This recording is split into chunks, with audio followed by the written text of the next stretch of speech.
Welcome to the Run, Eat, Drink podcast. We feature destination races from across the country. And after the race, we take you on a tour of the best local food and beverage to celebrate. So whether you are an elite runner or a back of the packer like us, you'll know the best places to accomplish, explore, and indulge on your next runcation. Hey, welcome to episode 101 of the Run, Eat, Drink podcast. I'm your host, Amy. And I'm your co-host, Dana. We've done it. We've crossed that threshold. We've achieved what we were looking to do. And yes, we bent the rules a little bit to do it sooner, but that's totally okay. Did. We're allowed to. Podcaster's prerogative. That's a thing. Yeah. We do what we want. No, we hope we do what you all enjoy. And that really is the main thrust of what we're trying to do here. And there was just so much good stuff up in Jacksonville. We didn't want to overload everybody with like one gigantic marathon episode. Yeah. And we also didn't want to do without the video showing off that amazing food from episode 100 there. Can I just tell you that I want to get in the car and I want to drive up to Jacksonville and I want to go to the Bearded Pig? Or, you know, can they deliver to our hometown? There's dry ice. There's FedEx. We can do it. This could happen. Oh, my God. And you know what? We got to go back and we got to try we got to show off and try all the desserts. Yeah. Just to let everybody know, if you've watched episode 101, there is a couple of references in that video to a banana pudding. Yes. Pudding. Yeah. And this banana pudding was amazing. Oh my goodness. It was so amazing that your intrepid cameraman completely failed in his one job, which was to take a photo or some video of the banana pudding. I didn't either. I didn't think to either. I was just like, yes, give it to me. Well, just so you guys know, that banana pudding is like a cross between a traditional pudding and a mousse. It's almost like it has like a creme glaze type silkiness, but it has a little bit of a light airiness to it, almost like a mousse, like whipped cream had been folded into it. It was ridiculous. Oh my God! And the cookies. Oh, we didn't get the cookies. Cookies looked amazing. We did. Oh, no. I mean, like the cookies that are on the top of the banana. Oh, well, they actually do the traditional Southern thing, which is to crumble up Nilla wafers. Oh, it's so good. And crumble them on top. It's so good. But you are right. We didn't get the cookies. We didn't get the cookies, but we did get an order of those. The poppers? Jalapeno poppers that he was talking about. And he wasn't kidding. I mean, that was amazing. And that was actually one of my favorite photos that we cut away to in the video to show you what those look like. Indeed. Just an absolutely fantastic time. We hope you get a chance to go check that episode out. That is a video episode. You can listen to it. Oh, sure. Because, hey, he does a great job with descriptions about how they prepare the food, the meat and the sides and all of that. And talking about the history and the development of the Bearded Pig and what's coming in the future. Yeah. He just did an amazing job, and we really appreciate his time and his food, and we can't wait to go back. Yeah, we can't wait to check out their new location next year. Beach. Yes. Or down the block. Maybe both. Or whatever, wherever. Well, we will find you again. Yes, we will. Yeah. So that was episode 100. Go check that out. We did that as a video episode. You can listen to just the audio, but we highly recommend go onto our website at runeatdrink.net. You can watch the video right in the player. We actually watched the video on the Apple Podcasts app on our Apple TV. Oh, my goodness. On the bedroom television, and that barbecue looks amazing in high definition, big screen. Just saying. Oh, it does. Go check it out. But that's not what tonight's episode is all about. This is the final chapter. in the 3-part saga of Jacksonville. Yes. Yes. This would normally have been the third segment of our show this week. And like we said, we broke it up because we got fantastic stuff when we went to Veterans United Craft Brewery. And little did we know, just let me get on my, I don't know, soapbox, whatever. Little did we know, we have been staying at the same hotel for all the years we've done the Donna Marathon Weekend. The last 3 years. The last 3 years. And we didn't know that Veterans United was right behind our hotel, like 5 minutes away. If that. 5 minutes. 5 minutes if you catch the light. Yeah. Yeah. It was right behind our hotel. Well, we have been back and forth trying to email and get a hold of people, and you know, a lot of times we will check out the website, but we don't check the address. And yeah, that's true. And you know, if you're visiting a town, then you're not really familiar and you just don't know. No, really, if it's not on Bay Meadows, I have no idea where it's at in Jacksonville still. That's true. We just have to use maps. Yeah. So GPS. I have Google assisted memory and Apple assisted navigation. So I cannot remember anything or find anything without my cell phone anymore. We're trying. We're trying. But it was so close that whole time. Yeah. And I had stalked them on social media just like I stalked the bearded pig. So this whole series of eating and drinking recaps from the Donna Marathon Weekend, I feel like it's like I finally on social media it all paid off. It's a little bit of wish fulfillment, or if they choose to press charges, a little bit of evidence. Either way, I'm sorry. You know. Yeah. But I didn't really stalk them. It was just social media stalking. Well, the fact of the matter is their social media presences are fantastic. Mm-hmm. And when we're talking about this brewery in particular, yeah, I love their website. I love their website. I love the whole theme of all of their beers. You know, they, of course, Veterans United, a majority of their employees have served. The owner himself. Yes. A Navy airman. Lieutenant, I believe, if memory serves. And they're all themed. The names of the beers are themed around the military. And the work that they've done in designing their labels, the artwork, the naming conventions, yeah, just fantastic. And what I actually like, and I know people might go look at the website and go, what are you talking about? I've seen much flashier websites. And I'm going to say, exactly. I just like simplicity.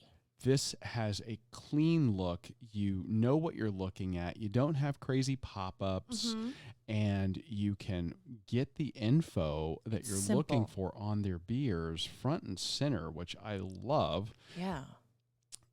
Just, again, check it out. We're going to be linking to it in the show notes. Yes, of course. But in addition to you cyber stalking them, you were able to get the owner to talk to us.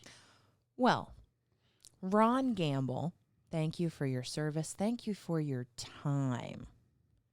And he did give us a lot of his time. He gave us a lot of time. He gave us a behind-the-scenes look at the brewing process, gave us a tour of the brewery, and then proceeded to sit down with us and share a flight and talk about the stories behind the beer. And what a great experience to actually be able to do that, to talk with the brewer. I keep thinking, and we've talked about this offline, Brewmaster, about doing a special series of just sitting down with brewers and distillers and having them tell these stories and make that kind of maybe a separate podcast or separate special content. Yeah. But that when we get the opportunity to do that, it really it hits home with me. I enjoy that flight so much, and he was such an amazingly gracious, smart, funny guy. Yeah, just great. I mean, I felt like I really need to study more. Well, now you did do some studying. We were at the hotel before before we even went to the brewery. True. At our hotel bar, we happened to walk by, Homework. and I am one who is. I think I was a raccoon in a past life because I get distracted by shiny things. And as we're walking through the hotel, I see the tap handles in the hotel bar. You're into tap handles. I am, and I don't own a single one. Oh, we need to. I need to fix that. Yeah. I think the podcast studio needs some. And I ran over and I see the tap handle for one of Veterans United's beers. Yes. And later that evening, we came down and got one. Yes. So I did do research. Yeah. It was research. It was purely for science. These are the sacrifices. These are the sacrifices we make for our listeners. Indeed. I mean, we got at the hotel the Raging Blonde. The Raging Blonde, and this is Rosie the Riveter is the artwork for the beer label, and it's great. It looks painted, and they say that this is a malt-oriented golden blonde ale that pushes the boundaries of the style with generous late kettle additions of Cascade and Centennial hops. The result is a knockout beer featuring a riveting get it? I see it. Hop flavor. See what they did. Without the associated bitterness. Quench your thirst by making this your go-to blonde. Well. This is listed as 23 IBU, 5.2% ABV. What did you think? It's an award-winning beer in 2018 and 2016. A silver medal and a bronze medal. And I loved it. Did you now? Yes. I think it's one of my favorite blonde ales that I've had. Yeah, I was being facetious. Come on. She was like, this beer is fantastic. I mean, that was like the first thing out of her mouth after she tasted the first sip. Yeah. And I ended up tasting hers and liked it so much I got one of my own. Yeah. Shut up. Get your own. And this is just at the hotel, again, doing some research. So not bitter. No. Yeah. But darker than I would have expected for something called a blonde ale. It's almost a golden color. It's almost like a Belgian looking, like a Cat 3 color, like a triple that we've had, like a Belgian triple. That dark yellow, golden yellow, but not bitter and not overly carbonated, just to let the flavors kind of shine. And I think that it's deceptive. You do get a little bit of the aroma of the hops, but they're not wrong when they talk about you not getting the bitterness from it. I really liked it, so much so that we might have gone to a local grocery store and picked up some to bring home. Yes, that may have happened. Yeah, because it totally happened. They distribute up there, but they haven't gotten as far south as our neck of the woods. So. Yeah, Florida has you have to distribute beer through a middleman, so they have to go through a distributor to sell, and it's very regional. So we will get some of these fantastic local beers in our own state, and they just sometimes never make it this far south. Yeah. Florida's a weird state. We're over 500 miles long, so you can be in the same state but really far away. It's true. So. It's unfortunate. That said, we did. Was this one of the beers in your flight? No. That's why we're talking about it. I was so shocked that you didn't do that. Well, I thought, look, we had that one. We should have a flight of 4 new ones so that we could talk about 5 of their beers. Yeah. No, I mean, come on. I knew the answer to the question. It really gave us an opportunity to feature I think almost half of the beers they had on tap. No, I don't think it was half. Almost half, because they had over 12 taps, and then I said, do you have any guest taps? And they did not. No. So that was really neat to see that they're doing all of these different styles. And they have several. They have this blonde ale, the Hop Banshee India Pale Ale, Scout Dog 44 Amber Ale, which has a cool story. Yes. Buzzin' Bee Honey Rye Wheat Ale, another, and so many medal winners in their lineup as well. I know. They do some limited release stuff as well, some seasonal things. And I hope we get, when we go back up there, a chance to try some of their other stuff. Well, now that we know that it's only like 2 minutes from the hotel, I know. I think that we can manage to get back by. Yeah. And it was a cool space. So what we ended up doing, and what we're going to do for this week's episode, is we're going to let you pull up a stool. Yes. Grab one of your favorite beverages, whether it be a beer, some coffee, or something else. Yes.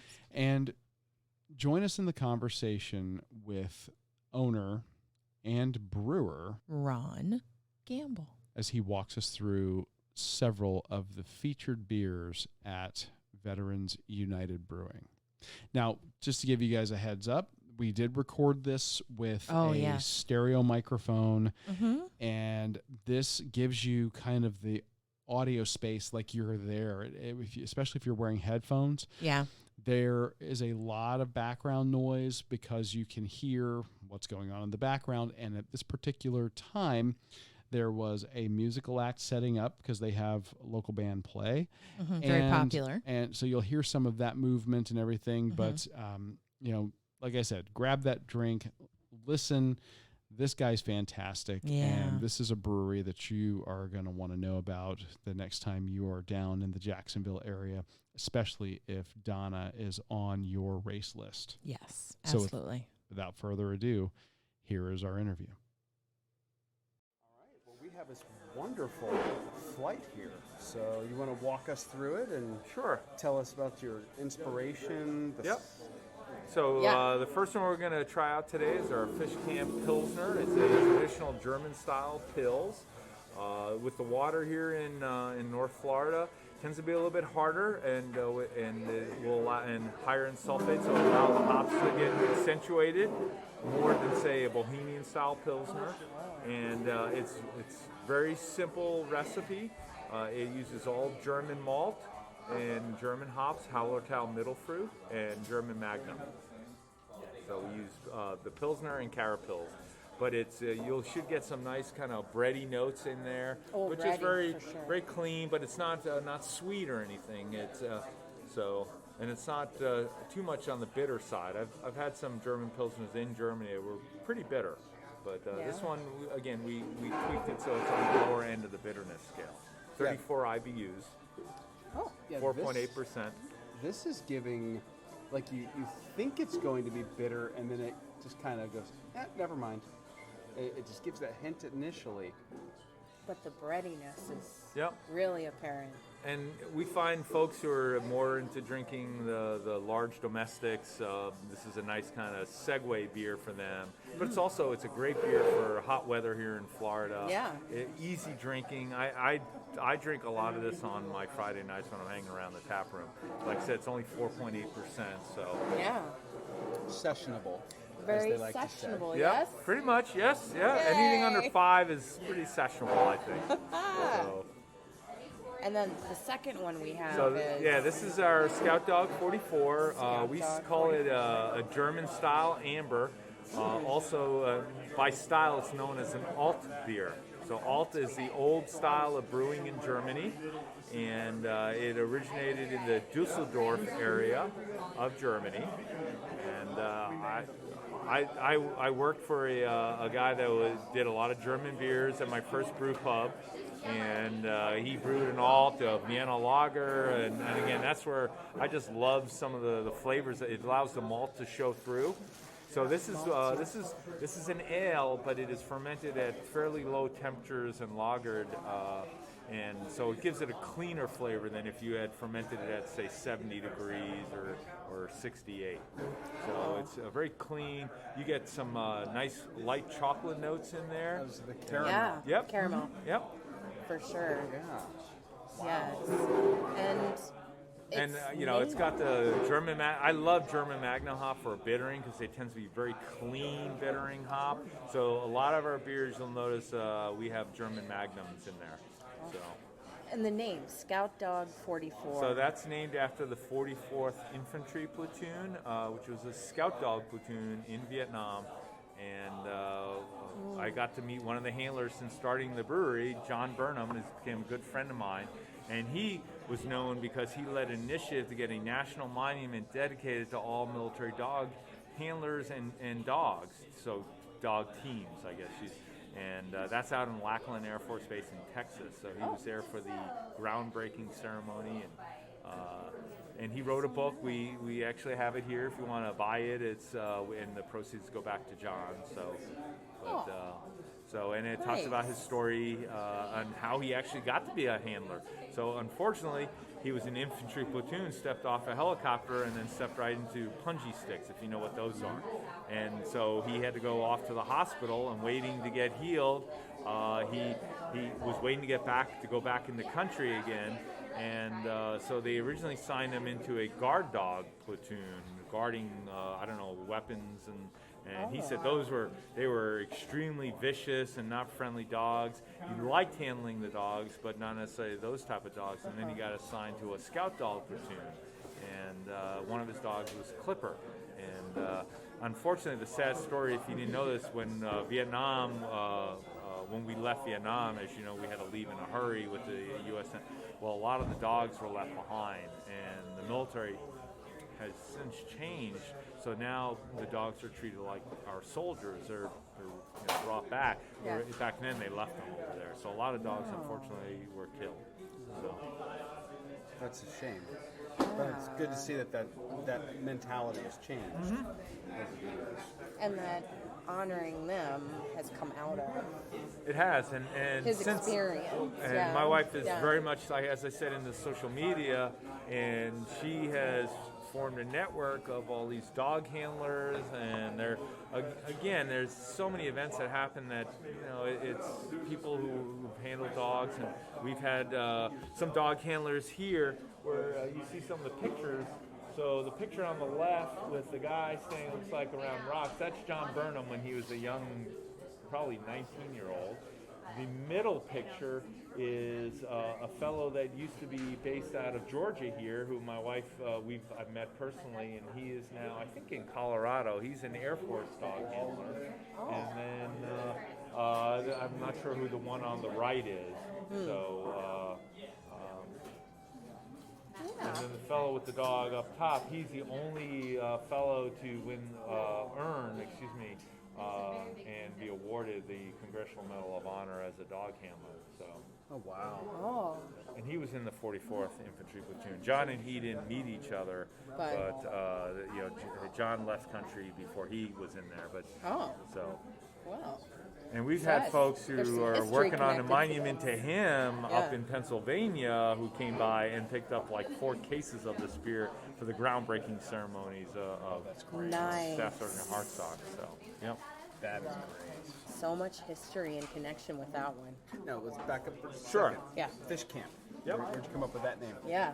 Okay, so the way that beer originated was many years ago. There's a local chain here in town. The company is called Southern Table Hospitality, and they own Julington Creek Fish Camp, Palm Valley Fish Camp, a lot of the fish camps.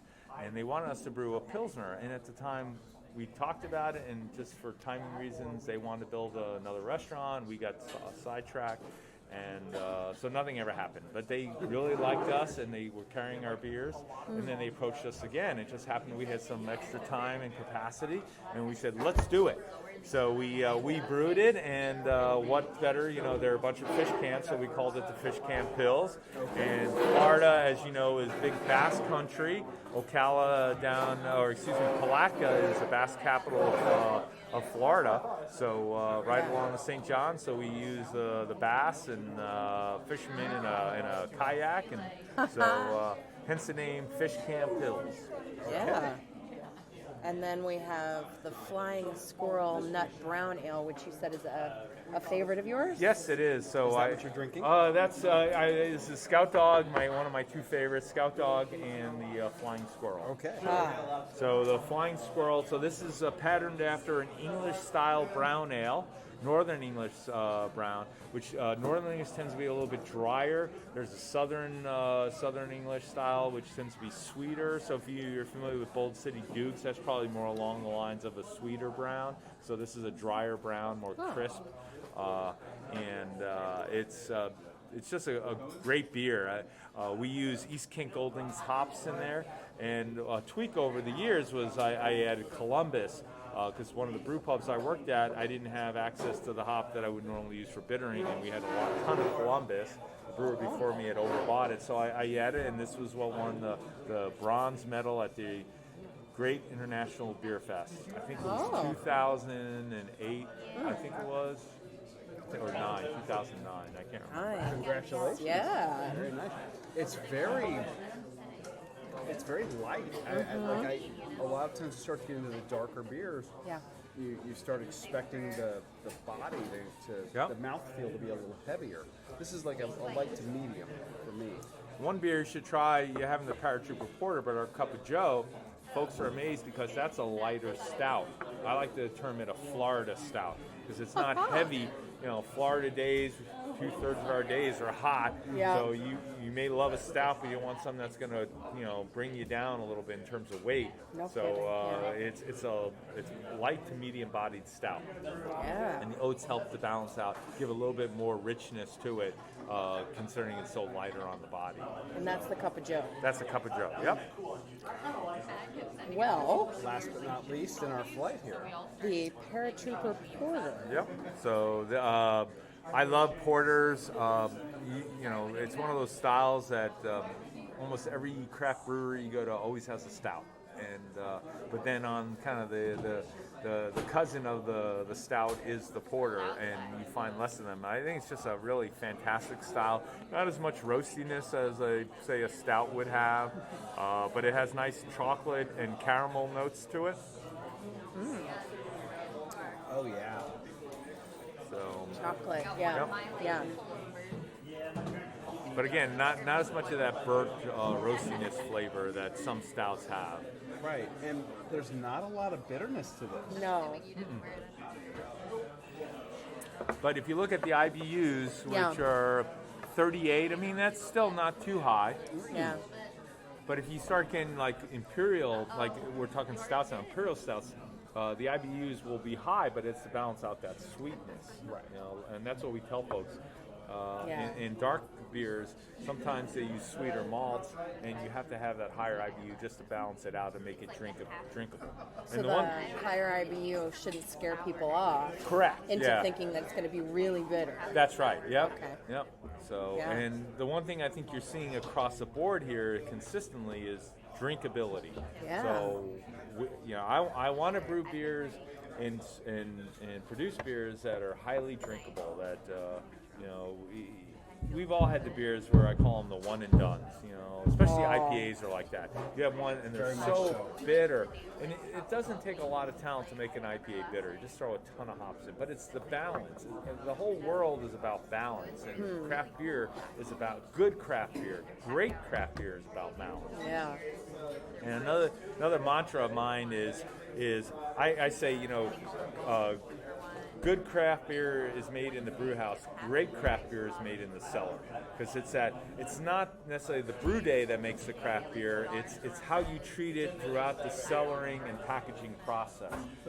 Because you want to avoid oxygen uptake into the beer, and oxygen that could happen through faulty gaskets, leaking clamps, and how you treat it. And that's, I think, to me, in my experience, that's what separates good and great craft beer. And I say good beer is made in the brew house, great beer is made in the cellar. It's all about yeast management, how you treat your yeast, because the yeast, remember, they're the ones that make the beer. We just give them the food. the attention to detail in the process. Yeah. Now, how long does it take you to come up with a new recipe? Ooh. How long will you work on it? Sometimes it takes weeks to come up with a recipe. So if I'm going something new, a new style, I'll go ahead and I'll research the style.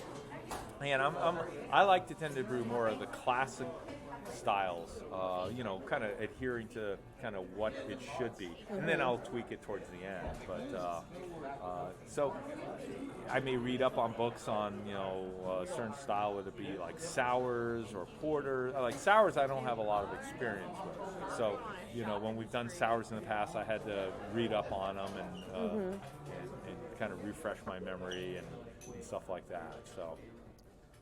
What's exciting you right now? Like, what's the style or the flavor profile? Like, what are you chewing on right now in your creative process?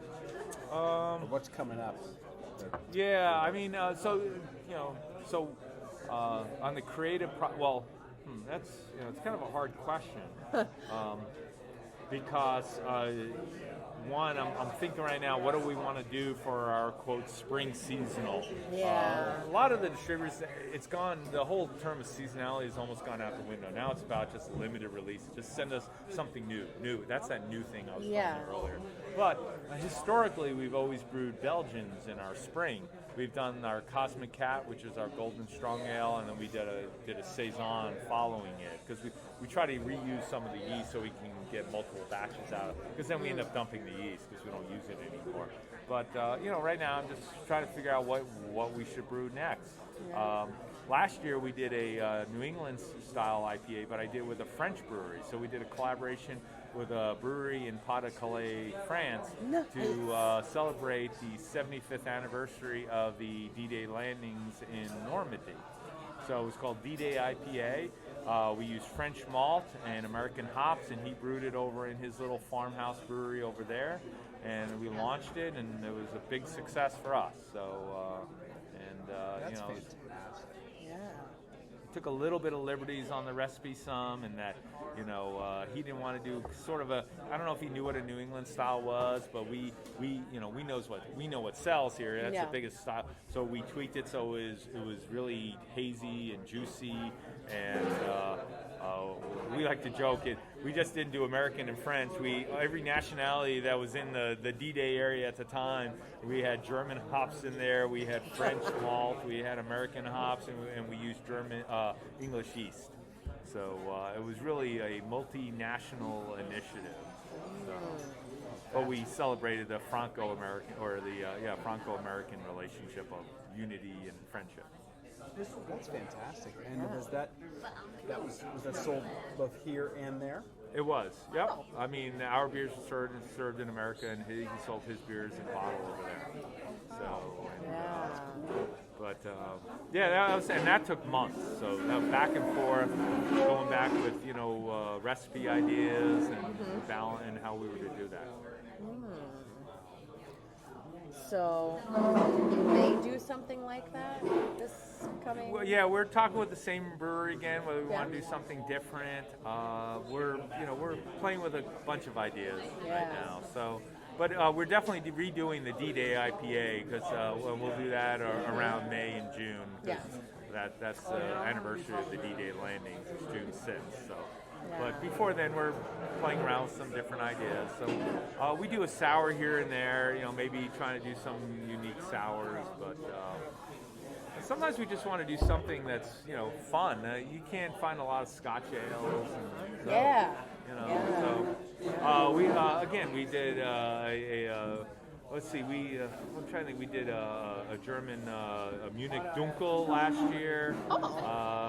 That turned out really well. It's kind of a blessing and a curse. Some of the beers are received so well that people want them again and again. And, but you're trying to do these new. So it makes it hard. So we will look forward to what you have coming.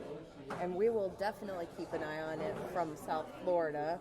Although I don't think that Furthest south is we'll be lucky enough to get it down where we are. yeah, it's Daytona Beach area. It's Flagler and Volusia County is the furthest south, but we are in discussions to maybe get us down to Citrus County. Oh. So.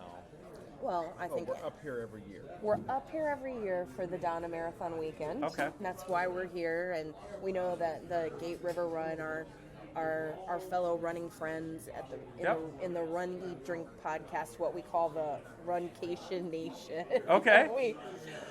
When we talk about this area, we will definitely look forward to coming back again, and I think that anybody who's up here for the races or just a vacation should definitely come and experience your brewery and your beer. Because it's and we have a new beer great. every week. This week was our Cocoa Jack, which is our Cup of Joe, except before we add the coffee, we pull out some of the stout and then we age it on organic cocoa nibs for a month. So we have that on tap now. So if you can always ask Bill or Mike to have a little sample. Oh. And then we just ran out our small batch last week was our chocolate peppermint. Like puppies, peppermint, and that literally tasted like York peppermint patty. So if you wanted to get the sensation, you should have come in last week. So, and we just ran out yesterday. But I was amazed. I winged it. You know, I really winged that one, and it turned out well. So that's fantastic. Well, between the amazing military Americana on the wall, the heritage of your military service and the service of others that you've infused into the beers, the naming, the marketing, the labels. I think this is just such a winner of a space. Setting up you can hear it in the background, setting up to do some live music. Yeah. Just what an amazing space that you guys have created. And thanks. Something for people to come and really enjoy. Yes. This is awesome. Yeah. Yeah, I think all the craft breweries, they're all different, and I think, again, what separates us is the military memorabilia and the Americana associated with it. So, but that's who we are. And again, that's coming down to the true craft brew is about who you are and what inspired you and what you want to support. Well, we thank you for taking all this time, for sitting down and having some beer with us. Oh, sure. We would just like to toast to you. Oh, yeah. So I still got some Scout Dog here. Yes. Cheers. Cheers. Thank you so much, Ron. Well, that's it for this week's episode of the Run Eat Drink podcast. I'm Amy. And I'm Dana, and we're coming at you live, recorded live, from Veterans United Craft Brewery here in Jacksonville, Florida. We had such a great time at Veterans United Craft Brewery. If we didn't have to get up so early, I would have loved to have stuck around for the musical act. I know. The place was starting to get packed. What a great vibe. Just the place is tucked away in this office park, and we see that a lot. It's characteristic of great breweries. I think every brewery that we've gone to that's been in an office park like that has been pretty awesome. Yeah. And I think it's due in part to zoning regulations a lot of times, and also needing that space. I mean, their doing a lot. Is huge. Mm-hmm. Doing a lot in terms of distribution, tapping, canning. So we hope that you all enjoyed that interview and got a good flavor for what the flavors they are offering there at Veterans United Craft Beer. And the stories behind the beer. Yeah, just a great guy, and we cannot thank Ron enough for giving us his time and helping us bring his brewery to members of the Runcation Nation. Absolutely. So next week, I'm traveling. You are traveling, sir. I'm a man of the world. You are a man of the world, or at least the United States. The continental United States. Yeah. I'm traveling for the day job. So it is not a travel week for the podcast. No. It's a training week. No. So we'll be discussing some training. And we did record ahead some other spots that we checked out on our way up to the Jacksonville area. So we've got some pretty killer food and beverage for you guys, in addition to an update on training. Yes. We're going to try doing a remote call-in where I will actually participate. Yes. And be on the show. Yes. We'll see how this works. It's going to be an experiment. I'm going to do my very best. Yeah, you're going to be fine. You can handle this. Okay. So, I have it. We're going to do it. We're going to do it. And bring you some of the great flavors from South Florida, in addition to updates on training as we get into March and our preparation for the Run Disney Star Wars virtual half. Yes. That's the kind of the feature of March. I can't wait for those medals. Yeah. But are we going to give away any of the food and drink that we're going to be covering, or are we going to keep that a secret till the episode drops? Well, let's just, stay tuned. Stay tuned. You're going to like it. You're promise. You're going to love it. This one's going to be awesome. Yeah, so stay tuned. So for now, I'm Amy. And I'm Dana. Have a great week, and thanks for tuning in to episodes 99, 100, and 101. With 3 awesome episodes, do us a favor, head on over to Apple Podcasts, give us a quick rating and review. You have no idea how much that helps us in terms of getting discovered, and we cannot thank you enough for your support in doing that. Yes, absolutely. For now, I'm signing off. So am I. Till next week. Have a great week, and we will talk to you very soon. Thanks for listening to this week's episode of the Run, Eat, Drink podcast.